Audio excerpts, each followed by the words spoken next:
జగద్గురుభ్యో నమః. నమో వీరబ్రహ్మణే. ఆత్మీయ భగవద్బంధువులందరికీ జగద్గురు శ్రీమద్ విరాట్ పోతులూరి వీరబ్రహ్మేంద్ర స్వాముల వారి 689వ పద్యం మనం తెలుసుకుందాం. ఈ యొక్క పద్యంలో స్వాముల వారు భగవంతుడి గురించి తెలియజేస్తూ మానవుడు భగవంతుడు ఏ విధంగా అవుతాడు అనేటటువంటి విషయాన్ని స్వాముల వారు స్పష్టంగా తెలియజేస్తూ ఉన్నారు. దాన్ని మనం తెలుసుకుందాం. దాయమనగ గురుని దర్శనమే గదా గెలుచుటనుట మనసు తెలుసుకొనుట. దాయము అనగా ఇక్కడ విశేషించి ఏమిటి అంటే దాయాదులు అంటుంటారు. దాయాదులు అంటే భాగస్థులు అని. అట్లాగా గురుని దర్శనం అనేటువంటిది దాయంగా చెప్పబడింది ఇక్కడ. అంటే పరంపరగా గురువును తెలుసుకోవటమే ఆస్తి అని అర్థం. ఆస్తిని పంచుకునే వాళ్ళను దాయాదులు అంటారు. అట్లా గురువు యొక్క జ్ఞానాన్ని పంచుకునే వాళ్ళంతా కూడా ఆస్తిపరులే.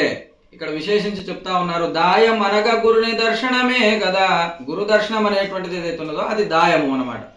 స్వామి వారు స్పష్టంగా చెప్తున్నారు. దాయము అంటే గురు దర్శనం చేసుకోవటమే దాయము. దాయమనగా గురుని దర్శనమే కదా గెలుచుకొనుట మనసు తెలుసుకొనుట. గెలుచుకోవటం అంటే ఏమిటి? గురువుని గెలుచుకోవటం అంటే ఇక్కడ తనను తాను గెలవటం. తనకు తాను అంటే తను ఎవరి ఆధీనంలో ఉన్నాడంటే మనస్సు యొక్క ఆధీనంలో ఉన్నాడు.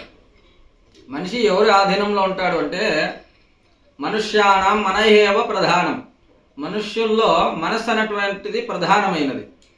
కాబట్టి ఈ మనస్సు ఏ విధంగా చెప్తూ ఉంటుందో మనిషి ఆ విధంగా నడుస్తూ ఉంటాడు. అందుకోసమే మీ ఓనర్ ఎవరు అని అడిగితే అందరూ తనకు యజమాని ఎవరో వాళ్ళ పేర్లు చెప్తా ఉంటాడు. కానీ తాను ఎవరిని బట్టి నడుస్తూ ఉంటాడు అంటే మనస్సును బట్టి నడుస్తూ ఉంటాడు. ఈ మనస్సు ఏదైతే ఉందో దాన్ని బట్టి ఆ యొక్క మనిషి నడవడిక అనేటువంటిది ఆధారపడి ఉంటుంది. అందుకోసమే మనస్సు బుద్ధిని బట్టి నడుస్తుంది. బుద్ధి కర్మానుసారిణి అని చెప్పి, అంటే మన బుద్ధి మన కర్మను అనుసరించి ప్రేరణ చేస్తూ ఉంది. అట్లాగా ఇక్కడ మనస్సును గెలిస్తే చాలు, తాను గెలిచినట్టే, తనను తాను గెలిచినట్టే అని చెప్తున్నారు వీరబ్రహ్మేంద్ర స్వాముల వారు. మాయ తెలిసి మసలు మనుషుడు ఈశుండవును కాళికాంబ హంస కాళికాంబ. ఇకపోతే మనస్సు తెలుసుకున్న తర్వాత, మనసును పట్టుకున్న తర్వాత ఈ మాయ అనేటువంటిది దొరికిపోతుంది. ఈ మాయలో మనసును పోనీయకుండా దీన్ని పట్టుకుంటే చాలు, అప్పుడు దాన్ని తెలుసుకున్నట్టే. అంటే మాయలోనికి మనస్సు పోనీయకపోతే చాలు, అప్పుడు మాయ తెలిసి మసులు అంటే ఎవడైతే ఈ మాయను తెలుసుకొని నడుచుకుంటూ ఉంటాడో మానవ జీవితంలో మనుషుడు ఈశుండవును అన్నారు వీరబ్రహ్మేంద్ర స్వాముల వారు. అంటే ఈ మాయలో పడకుండా, ఈ ప్రాకృతికమైనటువంటి మాయలో పడకుండా ఎవరైతే జీవనం సాగిస్తూ గురుబోధ ద్వారా మంత్ర జప తపాదులు ఆచరిస్తూ గురువు యొక్క సేవ చేస్తూ గురుని యొక్క పాలు పంచుకుంటారు. అందుకోసమే దాయమనగా గురుని దర్శింపడమే కదా అని, దర్శనమే కదా అని చెప్పున్నారు స్వాముల వారు. అట్లా గురుసేవ చేస్తూ గురువు యొక్క సేవను పాలు పంచుకుంటూ ఉంటాడో అటువంటి వాడికి ఈ మనస్సును గెలుచుకునేటటువంటి అధికారం కలుగుతుంది.